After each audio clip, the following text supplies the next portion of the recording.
Os demônios segundo a Igreja. 7. Satanás, o chefe ou o rei dos demônios, não é, segundo a Igreja, uma personificação alegórica do mal, mas uma entidade real, praticando exclusivamente o mal, enquanto Deus pratica exclusivamente o bem. Tomemo-lo, pois, tal qual nolo representam. Satanás existe de toda a eternidade, como Deus, ou ser-lhe-á posterior. Existindo de toda a eternidade é incriado, e, por consequência, igual a Deus. Este Deus, por sua vez deixará de ser único, pois haverá um Deus do mal. Mas se lhe for posterior, neste caso passa a ser uma criatura de Deus. Como tal, só praticando o mal por incapaz de fazer o bem e tampouco de arrepender-se, Deus teria criado um ser votado exclusiva e eternamente ao mal. Não sendo o mal obra de Deus, seria contudo de uma das suas criaturas, e nem por isso deixava Deus de ser o autor, deixando igualmente de ser profundamente bom. O mesmo se dá, exatamente, em relação aos seres maus chamados demônios. 8. Tal foi, por muito tempo, a crença neste sentido. Hoje dizem em Deus, que é a bondade e santidade por excelência, não os havia criado perversos e maus. A mão paternal que se apraz imprimir em todas as suas obras o cunho de infinitas perfeições, cumular-os de magníficos predicados.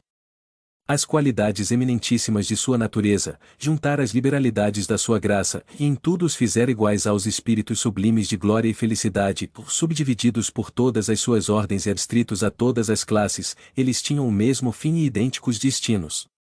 Foi seu chefe o mais belo dos arcanjos. Eles poderiam até ter alcançado a confirmação de justos para todo o sempre, e serem admitidos ao gozo da bem-aventurança dos céus. Este último favor, que deverá ser o complemento de todos os outros, constituía o prêmio da sua docilidade, mas dele desmereceram por insensata e audaciosa revolta. Qual foi o escolho da sua perseverança? Que verdade desconheceram? Que ato de adoração, de fé, recusaram a Deus? A Igreja e os anais das Santas Escrituras não nolo dizem positivamente, mas certo parece que não aqueceram a mediação do Filho de Deus, nem a exaltação da natureza humana em Jesus Cristo. O Verbo divino, Criador de todas as coisas, é também o mediador e salvador único, na terra como no céu. O fim sobrenatural não foi dado aos anjos e aos homens senão na previsão de sua encarnação e méritos, pois não há proporção alguma entre a obra dos espíritos eminentes e a recompensa, que é o próprio Deus. Nenhuma criatura poderia alcançar tal fim, sem esta maravilhosa e sublime intervenção da caridade. Ora, para preencher a distância infinita que separa a sua essência das suas obras, preciso fora reunir-se à sua pessoa os dois extremos, associando a divindade às naturezas ou do anjo, ou do homem, e preferiu então a natureza humana. Esse plano, concebido de toda a eternidade, foi manifestado aos anjos muito antes da sua execução. O homem-Deus foi-lhes mostrado como aquele que deveria confirmá-los na graça e guiá-los à glória, sob a condição de o adorarem durante a missão terrestre, e para todo o sempre no céu. Revelação inesperada, arrebatadora visão para corações generosos e gratos, mas mistério profundo, humilhante para espíritos soberbos. Esse fim sobrenatural, essa glória imensa que lhes propunham não seria unicamente a recompensa de seus méritos pessoais. Nunca poderiam atribuir a si próprios os títulos dessa glória. Um mediador entre Deus e eles. Que injúria à sua dignidade. E a preferência espontânea pela natureza humana. Que injustiça! Que afronta aos seus direitos! E chegarão eles a ver esta humanidade, que lhes é tão inferior, deificada pela união com o Verbo, sentada à mão direita de Deus em trono resplandecente? Consentirão enfim que ela ofereça a Deus, eternamente, a homenagem da sua adoração? Lúcifer e a terça parte dos anjos sucumbiram a tais pensamentos de inveja e de orgulho. São Miguel e com ele muitos exclamaram: quem é semelhante a Deus? Ele é o dono de seus dons, o soberano Senhor de todas as coisas. Glória a Deus e ao Cordeiro, que tem de ser imolado à salvação do mundo. O chefe dos rebeldes, porém, esquecido de que a Deus devia a sua nobreza e prerrogativas, raiando pela temeridade, disse: sou eu quem ao céu subirá, ou fixarei residência acima dos astros, sentar-me-ei sobre o monte da aliança, nos flancos do Aquilão, dominarei as nuvens mais elevadas e serei semelhante ao Altíssimo. Os que de tais sentimentos partilharam, acolheram essas palavras com murmúrios de aprovação, e partidários houve em todas as hierarquias. A sua multidão, contudo, não os preserva do castigo. 9. Esta doutrina suscita várias objeções. Primeira, se Satã e os demônios eram anjos, eles eram perfeitos, como, sendo perfeitos, puderam falir a ponto de desconhecer a autoridade desse Deus, em cuja presença se encontravam? Ainda se tivessem logrado uma tal eminência gradualmente, depois de haver percorrido a escala da perfeição, poderíamos conceber um triste retrocesso ou não, porém, do modo por que nos apresentam, isto é, perfeitos de origem. A conclusão é esta: Deus quis criar seres perfeitos, porquanto os favorecera com todos os dons, mas enganou-se. Logo, segundo a Igreja, Deus não é infalível. 51 segunda, pois que nem a Igreja e nem os sagrados anais explicam a causa da rebelião dos anjos para com Deus e apenas dão como problemática, quase certa, a relutância no reconhecimento da futura missão do Cristo. Que valor, perguntamos, que valor pode ter o quadro tão preciso e detalhado da cena então ocorrente?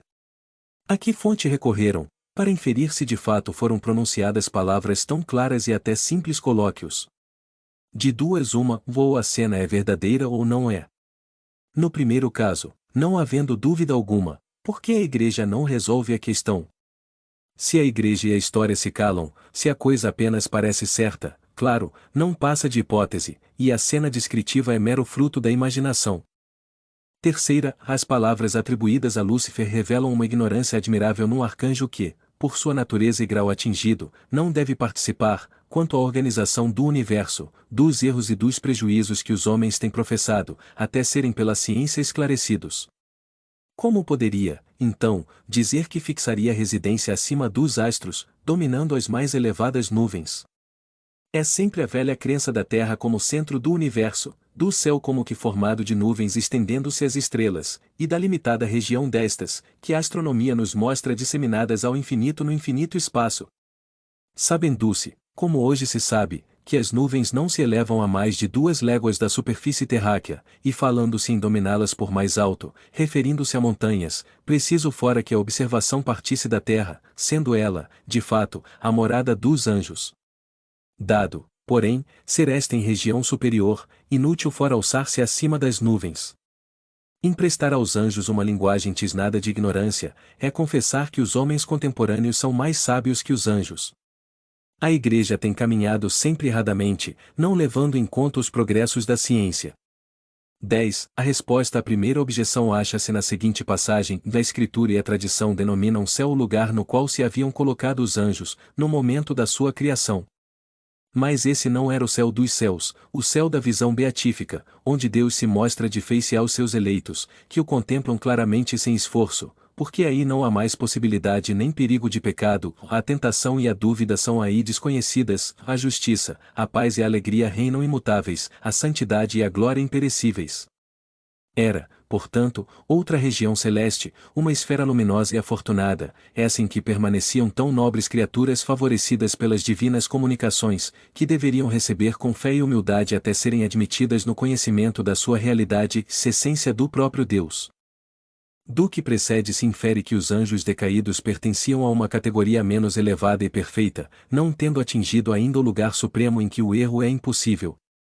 Pois seja, mas, então, há manifesta contradição nesta afirmativa: Deus em tudo os tinha criado semelhantes aos espíritos sublimes que, subdivididos em todas as ordens e adstritos a todas as classes, tinham o mesmo fim e idênticos destinos, e que seu chefe era o mais belo dos arcanjos.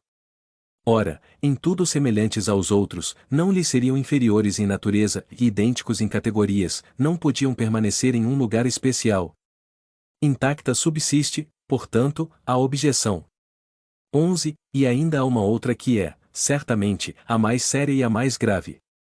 Dizem, veste plano, se a intervenção do Cristo, concebido desde toda a eternidade, foi manifestado aos anjos muito antes da sua execução. Deus sabia, portanto, e de toda a eternidade, que os anjos, tanto quanto os homens, teriam necessidade dessa intervenção. Ainda mais, o Deus onisciente sabia que alguns dentre esses anjos viriam a falir, arcando com a eterna condenação e arrastando a igual sorte uma parte da humanidade. E assim, de caso pensado, previamente condenava o gênero humano, a sua própria criação. Deste raciocínio não há fugir, porquanto de outro modo teríamos que admitir a inconsciência divina, apregoando a não presciência de Deus. Para nós é impossível identificar uma tal criação com a soberana bondade. Em ambos os casos vemos a negação de atributos, sem a plenitude absoluta dos quais Deus não seria Deus. 12. Admitindo a falibilidade dos anjos como a dos homens, a punição é consequência, justa e natural, da falta, mas se admitirmos concomitantemente a possibilidade do resgate, a regeneração, a graça, após o arrependimento e a expiação, tudo se esclarece e se conforma com a bondade de Deus.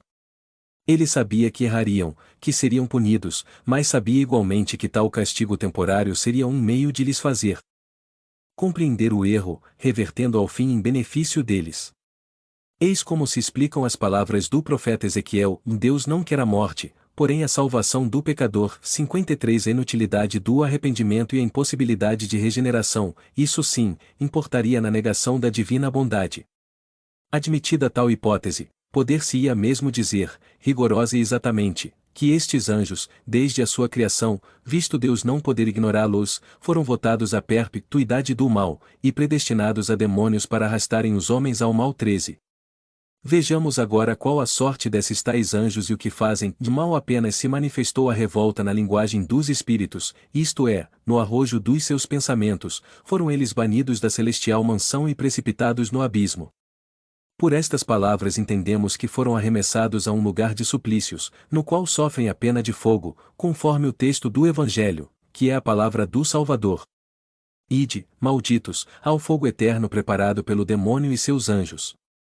O apóstolo Pedro expressamente diz em que Deus os prendeu às cadeias e torturas infernais, sem que lá estejam, contudo, perpetuamente, visto como só no fim do mundo serão para sempre enclausurados com os réprobos.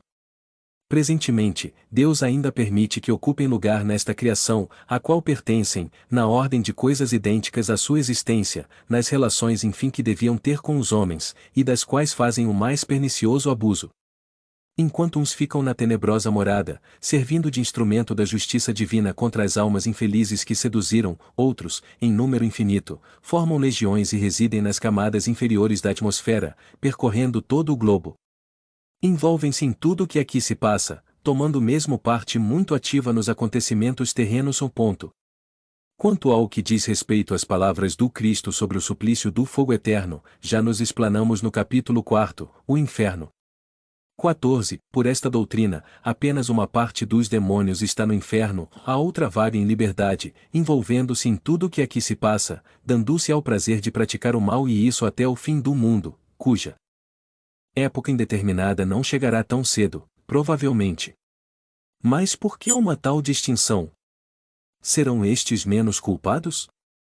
Certo que não, a menos que se não revezem, como se pode inferir destas palavras, enquanto uns ficam na tenebrosa morada, servindo de instrumento da justiça divina contra as almas infelizes que seduziram. Suas ocupações consistem, pois, em martirizar as almas que seduziram. Assim, não se encarregam de punir faltas livre e voluntariamente cometidas, porém as que eles próprios provocaram.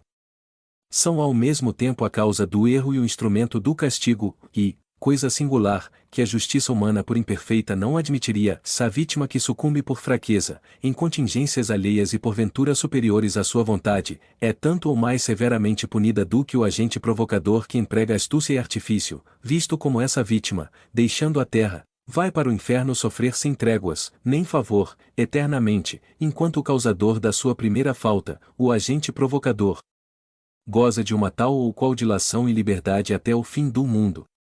Como pode a justiça de Deus ser menos perfeita que a dos homens?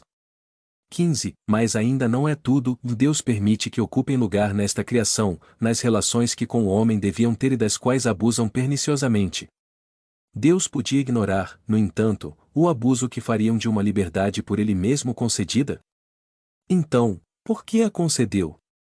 Mas nesse caso é com conhecimento de causa que Deus abandona suas criaturas à mercê delas mesmas, sabendo, pela sua onisciência, que vão sucumbir, tendo a sorte dos demônios. Não serão elas de si mesmas bastante fracas para falirem, sem a provocação de um inimigo tanto mais perigoso quanto invisível? Ainda se o castigo fora temporário e o culpado pudesse remir-se pela reparação Mas não, a condenação é irrevogável, eterna. Arrependimento, regeneração, lamentos, tudo supérfluo. Os demônios não passam portanto de agentes provocadores e de antemão destinados a recrutar almas para o inferno, isto com a permissão de Deus, que antevia, ao criar estas almas, a sorte que as aguardava. Que se diria na terra de um juiz que recorresse a tal expediente para abarrotar prisões? Estranha ideia que nos dão da divindade, de um Deus cujos atributos essenciais são justiça e bondade soberanas. E dizer-se que é em nome de Jesus, daquele que só pregou amor, perdão e caridade, que tais doutrinas são ensinadas. Houve um tempo em que tais anomalias passavam despercebidas, porque não eram compreendidas nem sentidas. O homem, curvado ao jugo do despotismo, submetia-se à fé cega, abdicava da razão. Hoje, porém, que a hora da emancipação soou, esse homem compreende a justiça, e, desejando-a tanto na vida quanto na morte, exclama: e não é, não pode ser tal, ou Deus não fora Deus. 16. O castigo segue por toda a parte os seres decaídos, o inferno está neles e com eles, e nem paz nem repouso, transformadas em amargores as doçuras da esperança, que se lhes torna odiosa. A mão de Deus desferiu-lhes o castigo no ato mesmo de pecarem, e sua vontade galvanizou-se no mal tornados perversos, obstinam-se em o ser e selam para sempre. São, depois do pecado, o que é o homem depois da morte. A reabilitação dos que caíram torna-se também impossível, a sua perda é, desde então, irreparável, mantendo-se eles no seu orgulho perante Deus, no seu ódio contra o Cristo, na sua inveja contra a humanidade. Não tendo podido apropriar-se da glória celeste pelo desmesurado da sua ambição, esforçam-se por implantar seu império na terra, banindo dela o reino de Deus. O Verbo encarnado cumpriu, apesar disso, os seus desígnios para a salvação e glória da humanidade. Também por isso procuram por todos os meios promover a perda das almas pelo Cristo resgatadas, o artifício e a importunação, a mentira e a sedução, tudo põem em jogo para arrastá-las ao mal e consumar-lhes a perda. E como são infatigáveis e poderosos, a vida do homem com inimigos tais não pode deixar de ser uma luta sem tréguas, do berço ao túmulo. Efetivamente esses inimigos são os mesmos que, depois de terem introduzido o mal no mundo, chegaram a cobri-lo com as espessas trevas do erro e do vício, os mesmos que, por longos séculos, se fizeram adorar como deuses e que reinaram em absoluto sobre os povos da antiguidade, os mesmos, enfim, que ainda hoje exercem tirânica influência nas regiões idólatras, fomentando a desordem e o escândalo até no seio das sociedades cristãs. Para compreender todos os recursos de que dispõe ao serviço da malvadez, basta notar que nada perderam das prodigiosas faculdades que são o apanágio da natureza angélica. Certo, o futuro e sobretudo a ordem natural têm mistérios que Deus se reservou e que eles não podem penetrar, mas a sua inteligência é bem superior à nossa, porque percebem de um jacto os efeitos nas causas e vice-versa.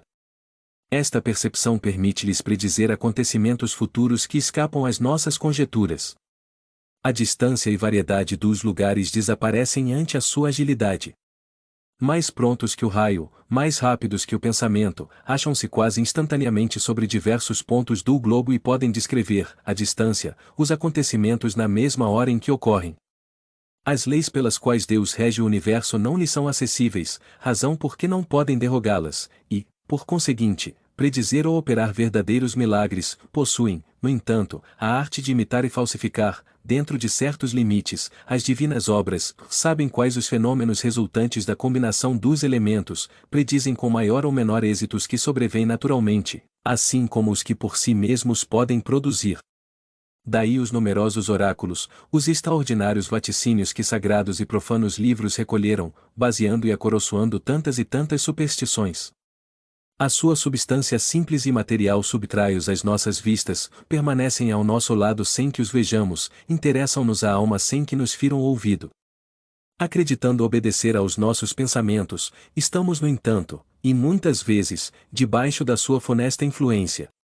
As nossas disposições, ao contrário, são deles conhecidas pelas impressões que delas transparecem em nós, e atacam-nos ordinariamente pelo lado mais fraco. Para nos seduzirem com mais segurança, costumam servir-se de sugestões e engodos conformes com as nossas inclinações. Modificam a ação segundo as circunstâncias e os traços característicos de cada temperamento. Contudo, suas armas favoritas são a hipocrisia e a mentira. 17. Afirmam que o castigo os segue por toda parte, que não sabem o que seja paz nem repouso. Esta asserção de modo algum destrói a observação que fizemos quanto ao privilégio dos que estão fora do inferno, e que reputamos tanto menos justificado por isso que podem fazer, e fazem, maior mal. É de crer que esses demônios extrainfernais não sejam tão felizes como os bons anjos, mas não se deverá ter em conta a sua relativa liberdade? Eles não possuirão a felicidade moral que a virtude defere, mas são incontestavelmente mais felizes que os seus comparsas do inferno em chamas. Depois, para o mal, sempre há um certo gozo na prática do mal, de mais a mais livremente. Perguntai ao criminoso o que prefere, e se ficar na prisão, ou percorrer livremente os campos, agindo à vontade? Pois o caso é exatamente o mesmo. Afirmam, outrossim, que o remorso os persegue sem tréguas nem misericórdia, esquecidos de que o remorso é o precursor imediato do arrependimento, quando não é o próprio arrependimento. Tornados perversos, obstinam-se em o ser, e selam para sempre. Mas desde que se obstinam em ser perversos, é que não têm remorsos, ou do contrário, ao menor sentimento de pesar, renunciariam ao mal e pediriam perdão. Logo, o remorso não é para eles um castigo. 18. São, depois do pecado, o que é o homem depois da morte. A reabilitação dos que caíram torna-se, portanto, impossível. Donde provém essa impossibilidade? Não se compreende que ela seja consequência de sua similitude com o homem depois da morte. Proposição que, ademais, é muito ambígua. Acaso provirá da própria vontade dos demônios? Porventura da vontade divina? No primeiro caso a pertinácia denota uma extrema perversidade, um endurecimento absoluto no mal, e nem mesmo se compreende que seres tão profundamente perversos pudessem jamais ter sido anjos de virtude, conservando por tempo indefinido, na convivência destes, todos os traços da sua péssima índole e natureza. No segundo caso, ainda menos se compreende que Deus inflija como castigo a impossibilidade da reparação, após uma primeira falta. O Evangelho nada diz que com isso se pareça. 19. A sua perda é desde então irreparável, mantendo-se eles no seu orgulho perante Deus. E de que lhes serviria não manterem tal orgulho, uma vez que é inútil todo o arrependimento? O bem só poderia interessá-los se eles tivessem uma esperança de reabilitação, fosse qual fosse o seu preço. Assim não acontece, no entanto, e pois se perseveram no mal é porque lhes trancaram a porta da esperança. Mas por que lhes trancaria Deus essa porta? Para se vingar da ofensa decorrente da sua insubmissão. E, assim, para saciar o seu ressentimento contra alguns culpados, Deus prefere não somente vê-los sofrer, mas agravar o mal com mal maior e induzir à perdição eterna toda a humanidade, quando por um simples ato de clemência podia evitar tão grande desastre, aliás previsto de toda a eternidade. Trata-se, no caso vertente, de um ato de clemência, de uma graça pura e simples que pudesse transformar-se em estímulo do mal? Não, trata-se de um perdão condicional, subordinado a uma regeneração sincera e completa. Mas, em vez de uma palavra de esperança e misericórdia, é como se Deus dissera: pereça toda a raça humana antes que a minha vingança. E com semelhante doutrina ainda muita gente se admira de que haja incrédulos e ateus. E é assim que Jesus nos representa seu Pai? Ele que nos deu a lei expressa do esquecimento e do perdão das ofensas, que nos manda pagar o mal com o bem, que prescreve o amor dos nossos inimigos como a primeira das virtudes que nos conduzem ao céu, quereria desse modo que os homens fossem melhores, mais justos, mais indulgentes que o próprio Deus.